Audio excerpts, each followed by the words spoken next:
ये कहानी छगनपुर नाम के एक छोटे से गांव की है, जहां अजय नाम का एक गरीब किसान रहता था। अजय के परिवार में उसके अलावा उसकी पत्नी सीमा और एक बेटा राजू था, जिनके साथ वो बहुत खुशी खुशी रहता था। अजय के पास गांव में अपनी एक जमीन थी, जहां पर खेती कर वो अपने घर का पालन पोषण करता था। परंतु अब उसकी वो जमीन पहले की तरह उपजाऊ नहीं रही थी। धीरे धीरे उसकी जमीन से फसल की पैदावार भी कम होने लगी थी। एक दिन इसी चिंता में वो अपने जमीन के पास बैठा होता है और कमाने का कोई और जरिया सोचने लगता है। दिन प्रतिदिन मेरे इस जमीन से उगने वाली फसल कम होते जा रही है। लगता है मुझे अब कोई दूसरी जमीन लेकर काम करना होगा, या तो कोई और जरिया ढूंढना होगा कमाने का। पर अब मैं इस जमीन के भरोसे नहीं रह सकता हूं। चलो, एक बार चल के सीमा से राय लेकर देखता हूं वो क्या कहती है इस बारे में। अजय तुरंत खेत से अपने घर की तरफ चल पड़ता है। घर पहुंचकर वो सबसे पहले अपनी पत्नी सीमा को आवाज लगाता है। सीमा, जरा यहां आना, तो तुमसे एक जरूरी बात करनी है। अजय की आवाज सुनकर सीमा वहां आ जाती है। बोलिए, आपने मुझे बुलाया क्या? हाँ सीमा, मुझे तुमसे एक जरूरी विषय पर बात करनी है और तुम्हारी राय जाननी है। हाँ, बोलिए, क्या बात है? सीमा, तुम तो जानती हो, हमारी जमीन अब पहले की तरह इतनी उपजाऊ नहीं रही है। और अगर मैं ज्यादा खाद वगैरह डालने की कोशिश करूंगा तो कहीं उसकी मिट्टी और खराब ना हो जाए। इसलिए सोच रहा हूं कि कुछ समय के लिए उस जमीन पर खेती करना छोड़ दूं। हर साल थोड़ी थोड़ी खाद उसमें डालता रहूंगा, जिससे कुछ सालों बाद वो पहले की तरह उपजाऊ हो जाएगी। फिर उसमें खेती करना शुरू कर दूंगा। हाँ, ये ठीक रहेगा। इससे आपकी जमीन भी सही रहेगी और उसमें उगने वाली फसल भी। हाँ, पर तब तक मैं क्या करूं? क्योंकि मेरे पास दूसरी तो कोई जमीन नहीं है, तो घर का खर्च चलाने और राजू के पढ़ाई के लिए कहां से पैसे जुटा पाऊंगा? आप एक काम क्यों नहीं करते? एक बार जाकर गांव के जमींदार काका से मिल लीजिए। वो तो बहुत अच्छे और नेक दिल है। वो आपकी जरूर कोई मदद करेंगे। हाँ सीमा, ये ठीक रहेगा, क्योंकि काका अगर कोई नया काम भी करने बोलेंगे तो वो उसमें भी मेरी मदद कर देंगे। ठीक है सीमा, तो मैं कल सुबह सुबह ही काका से मिलने उनके घर चला जाऊंगा।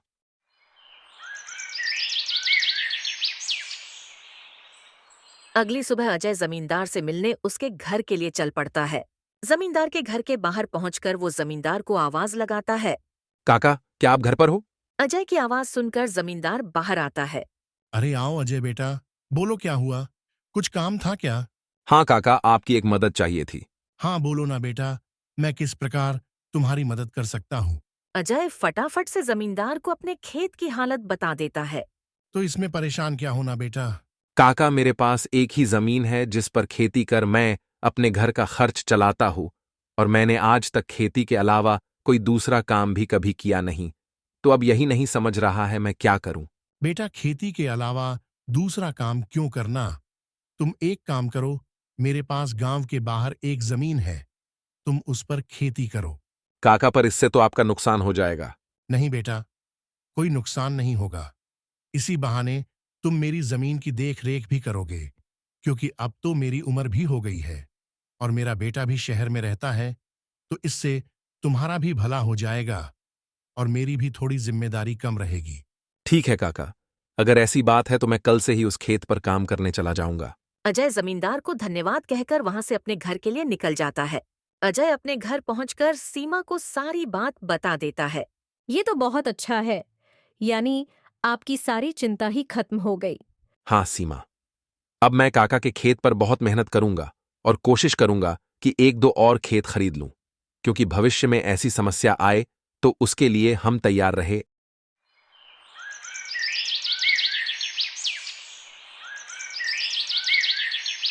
अगली सुबह अजय जमींदार के खेत पर काम करने निकलने वाला होता है तो सोचता है।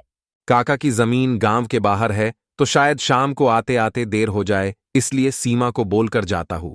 सीमा, जरा यहां आना तो। अजय को बुलाता सुन सीमा वहां आती है। बोलिए, आपने बुलाया मुझे? हाँ सीमा, सुनो, काका का खेत गांव के बाहर है, तो मुझे शाम को घर लौटने में थोड़ी देर भी हो सकती है। तो अगर मुझे देर हो जाए तो तुम और राजू खाना खाकर सो जाना। ठीक है, पर अपना ध्यान रखना। और हाँ, 1 मिनट रुकना। मैं आपके खाने का डिब्बा लेकर आती हूँ। वो लेकर ही जाना। फिर क्या था, अजय अपना खाने का डिब्बा लेकर गांव के बाहर वाली जमीन पर काम करने चल पड़ता है। चलते चलते कुछ समय बाद वो गांव के बाहर वाली जमीन पर पहुंच जाता है। चलो अब पहुंच गया हूं तो फटाफट से खेत पर काम करना शुरू कर देता हूं। अजय अपनी कुदाल उठाकर खेत पर काम करना शुरू कर देता है। अजय को अभी काम करते कुछ समय हुआ ही था कि तभी पीछे से एक सांप आकर उसे काट लेता है। सांप के काटने के कुछ समय में ही अजय चक्कर खाकर वहीं गिर जाता है। यहाँ अजय सांप के काटने से बेहोश हो चुका था, पर गांव के बाहर होने के कारण उसकी खबर अब तक उसके घर वालों को नहीं चलती है।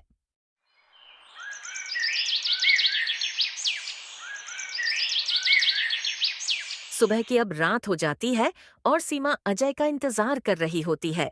माँ को इतने परेशान देख राजू पूछता है। क्या हुआ माँ? पिताजी अब तक क्यों नहीं आए? बेटा, तुम्हारे पिताजी आज काम करने जमींदार काका के गांव के बाहर वाली जमीन पर गए हैं और उन्होंने मुझे बोला भी था कि उन्हें आते आते देर हो जाएगी, पर अब कुछ ज्यादा ही समय हो गया है। माँ, आप क्यों फिक्र कर रही हो? पिताजी ने जब बोला था कि उन्हें आने में देर होगी तो कुछ सोच समझकर कहाँ होगा। एक काम कीजिए, आप जाकर सो जाइए। राजू की बात सुनकर सीमा अपने कमरे में सोने के लिए चली जाती है। अगली सुबह भी जब सीमा देखती है कि अजय अब तक घर नहीं आया है, तो परेशान होकर वो सीधा जमींदार से मिलने उसके घर की ओर चली जाती है। सीमा जमींदार के घर पहुंचकर उनसे अजय के बारे में पूछने लगती है। नमस्ते जमींदार काका। नमस्ते बेटी, बताओ कैसे आना हुआ। काका, अजय कल आपके गांव के बाहर वाले खेत में काम करने गए थे, पर अब तक घर नहीं आए हैं। क्या कहा बेटी? अजय कल गया था और अब तक घर नहीं आया। हाँ काका, उन्होंने मुझे कहा था कि खेत गांव के बाहर है तो आते आते रात हो जाएगी, पर अब तो रात की सुबह हो गई, पर वो अब तक नहीं आए हैं। चिंता मत करो बेटी, मुझे थोड़ा समय दो। मैं अभी किसी को भेजकर पता लगाता हूँ कि अजय कहाँ है। जमींदार तुरंत अपने घर में काम करने वाले घनश्याम को अजय को देखने अपने खेत पर भेजता है। कुछ समय के बाद घनश्याम जमींदार के खेत पर पहुंच जाता है और वहां का दृश्य देखकर वो परेशान हो जाता है। ये क्या, अजय का तो पूरा शरीर नीला पड़ चुका है। मुझे लगता है इसे किसी सांप ने काटा है। मुझे तुरंत जमींदार जी को ये बात बतानी पड़ेगी। घनश्याम वहां से भागते भागते जमींदार के घर के लिए निकल जाता है। घनश्याम जैसे ही जमींदार के घर पहुंचता है, उसके कुछ कहने से पहले ही जमींदार उससे पूछने लगता है। क्या हुआ घनश्याम बेटा, तुम इतना दौड़ते हुए क्यों आए? और क्या तुम्हें अजय मिला? घनश्याम जमींदार को सारी बात बता देता है जो उसने खेत में देखी थी। घनश्याम जब जमींदार को सारी बात बता रहा होता है, तभी वहां पास में खड़ी सीमा भी सारी बात सुन लेती है और रोने लगती है। घनश्याम, तुम सबसे पहले वैद्य जी को लेकर वहां पहुंचो। मैं सीमा बेटी को लेकर वहां आता हूँ। घनश्याम को वैद्य जी के पास भेजने के बाद जमींदार सीमा को समझाने लगता है। सीमा बेटी, पहले तो तुम रोना बंद करो और जल्दी से मेरे साथ चलो, क्योंकि तुम्हारे रोने से अजय ठीक नहीं होगा। फिर क्या था, जमींदार सीमा को लेकर अजय को देखने उसके खेत के तरफ निकल जाता है और घनश्याम वैद्य जी को लेने दूसरी तरफ निकल जाता है। जमींदार और सीमा जब वहां पहुंचे तो उन्होंने देखा अजय बेहोश हालात में खेत में गिरा था और उसका पूरा शरीर नीला पड़ चुका था। सीमा अजय के पास बैठकर रोने लगती है। तभी वहां वैद्य जी आ जाते हैं। वैद्य जी के आते ही सीमा वहां से हट जाती है और वैद्य जी अजय की हालत का जायजा लेने लगते हैं। क्या हुआ वैद्य जी, अब कैसी है अजय की हालत? देखिए जमींदार जी, मैं आपको झूठ बोलकर अंधेरे में नहीं रखना चाहता हूं, पर अजय की हालत बहुत खराब है। वैसे तो मैंने उसे जहर को काटने वाली औषधि दे दी है, परंतु जहर अजय के अंदर कुछ ज्यादा समय तक रह गया है, जिस कारण वो प्रगाढ़ बेहोशी के हालत में चला गया है। प्रगाढ़ बेहोशी, ये क्या होता है वैद्य जी? प्रगाढ़ बेहोशी के हालत में व्यक्ति जीवित तो होता है, परंतु उसके बदन के हिस्से में हलचल नहीं होती है, और ये अब कब होश में आएगा ये भी नहीं कह सकते हैं। वैद्य जी, तो अब हम क्या करें? देखिए जमींदार जी, अभी के लिए मैं कुछ दवाइयां दे रहा हूं, उसे समय समय पर पानी में मिलाकर देना, बाकी तो सब ऊपर वाले के भरोसे हैं। वैद्य अजय की हालत का जायजा लेकर और दवा देकर वहां से चले गए। फिर कुछ गांव वाले अजय को लाकर उसको उसके घर के बिस्तर पर लिटा देते हैं। देखो सीमा बेटी, तुम बिल्कुल चिंता मत करना। तुम अजय की अच्छे से देखभाल करो, देखना वो बहुत जल्द ठीक हो जाएगा। और तुम्हें अगर किसी भी चीज की कोई भी जरूरत हो तो मुझे जरूर बता देना। और हर महीने मैं तुम्हारे लिए और राजू के लिए कुछ पैसे भेजता रहूंगा, पर तुम हिम्मत मत हारना। आपका बहुत बहुत धन्यवाद काका। आप हम लोगों की बहुत मदद कर रहे हो। जमींदार फिर वहां से सीमा को दिलासा देकर चले जाते हैं। जमींदार के जाने के बाद वहां राजू आ जाता है और अपने पिता की हालत देखकर सीमा से उसका कारण पूछने लगता है। माँ, ये पिताजी को क्या हुआ है? बेटा, तुम्हारे पिताजी को कल खेत में सांप ने काट लिया है, जिस कारण वो बेहोश हो गए हैं। माँ, तो पिताजी होश में कब आएंगे? बेटा, वैद्य जी ने कुछ दवाइयाँ दी है और उन्हें समय समय पर पिलाने कहा है। उन्होंने बोला कि उन दवाइयों से वो बहुत जल्द ठीक हो जाएंगे। पर माँ, पिताजी की ऐसी हालत है तो अब हमारे घर का खर्च कैसे चलेगा? बेटा, तुम उसकी चिंता मत करो, मैं हूं ना, मैं सब संभाल लूंगी। नहीं माँ, आप क्या क्या करोगी?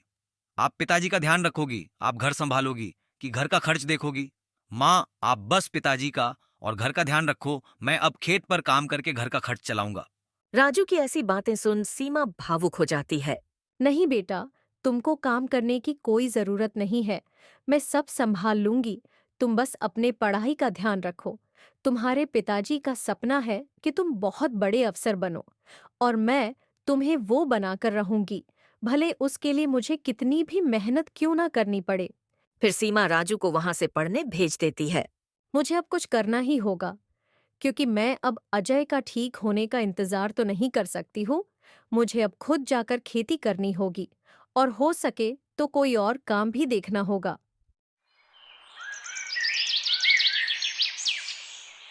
अगली सुबह सीमा सीधे जमींदार से मिलने पहुंच जाती है।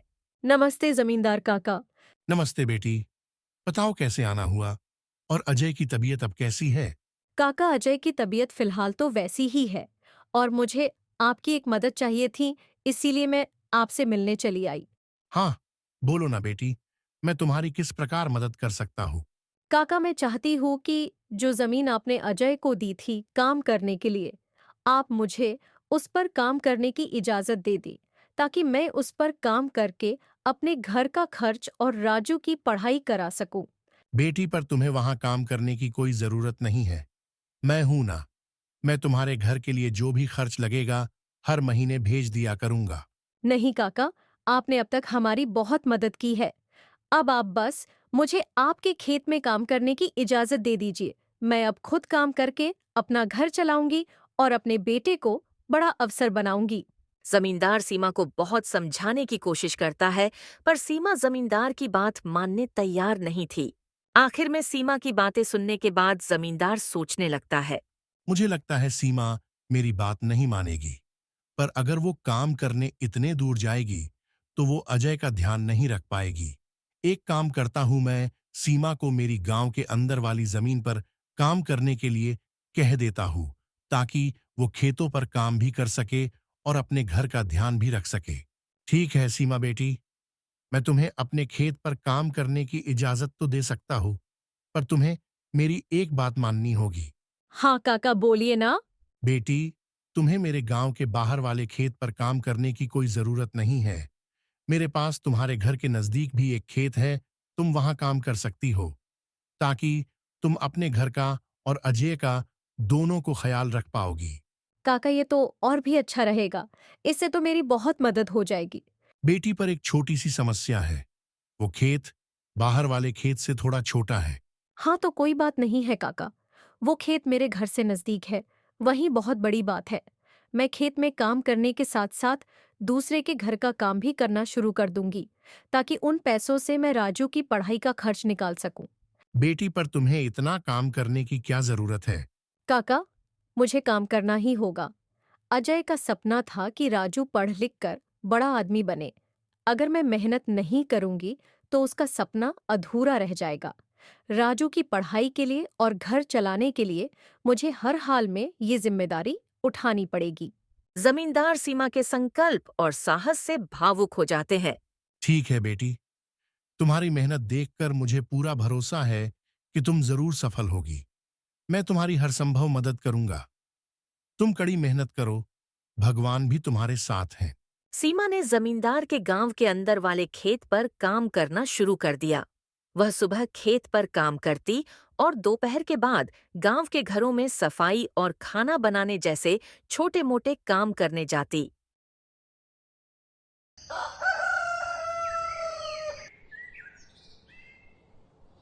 धीरे धीरे सीमा की मेहनत रंग लाने लगी।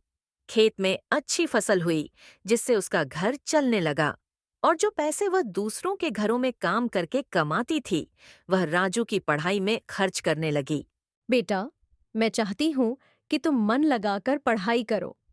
तुम्हारे पिताजी का सपना है कि तुम अफसर बनो। मैं तुम्हारे लिए हर मुश्किल को पार कर लूंगी। माँ, मैं कड़ी मेहनत करूंगा।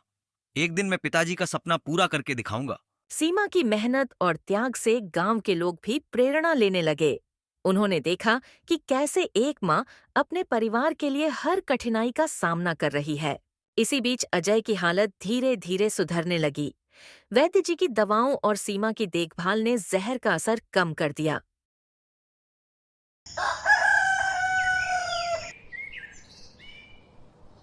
एक दिन अचानक अजय को होश आ गया। अजय को होश में आते देख सीमा बहुत खुश हो गई। अजय, तुम्हें होश आ गया। भगवान ने मेरी मेहनत और दुआएं सुन ली। सीमा, मैंने तुम्हें और राजू को बहुत परेशान किया। नहीं अजय, तुम हमारी ताकत हो। जब तक तुम ठीक हो रहे थे, मैंने हर जिम्मेदारी संभाली। और देखो, अब सब कुछ ठीक हो रहा है।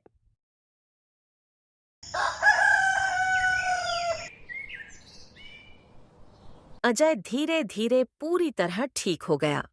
उसने सीमा की मेहनत और त्याग देखकर प्रण लिया कि अब वह उसके साथ कंधे से कंधा मिलाकर परिवार को आगे बढ़ाएगा।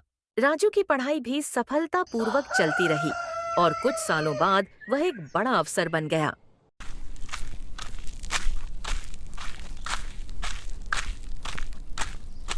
माँ, पिताजी, मैं आज जो कुछ भी हूँ वह आपकी मेहनत और त्याग के कारण हूँ। नहीं बेटा, यह सब तुम्हारी माँ का बलिदान है। उसने हमारे परिवार को बचाने के लिए हर मुश्किल का सामना किया। सीमा का त्याग और अजय का साथ दोनों ने मिलकर एक नई मिसाल कायम की। गांव वाले अब भी उनकी इस कहानी को आने वाली पीढ़ियों को प्रेरणा के रूप में सुनाते हैं। इस तरह माँ का त्याग की यह कहानी हमें सिखाती है कि एक माँ का समर्पण किसी भी चुनौती को पार कर सकता है और परिवार को जोड़ कर रखता है। दोस्तों, तो इस तरह की और शानदार और मज़ेदार कहानियाँ देखने के लिए हमारे इस चैनल को जल्द से जल्द सब्सक्राइब कर लें।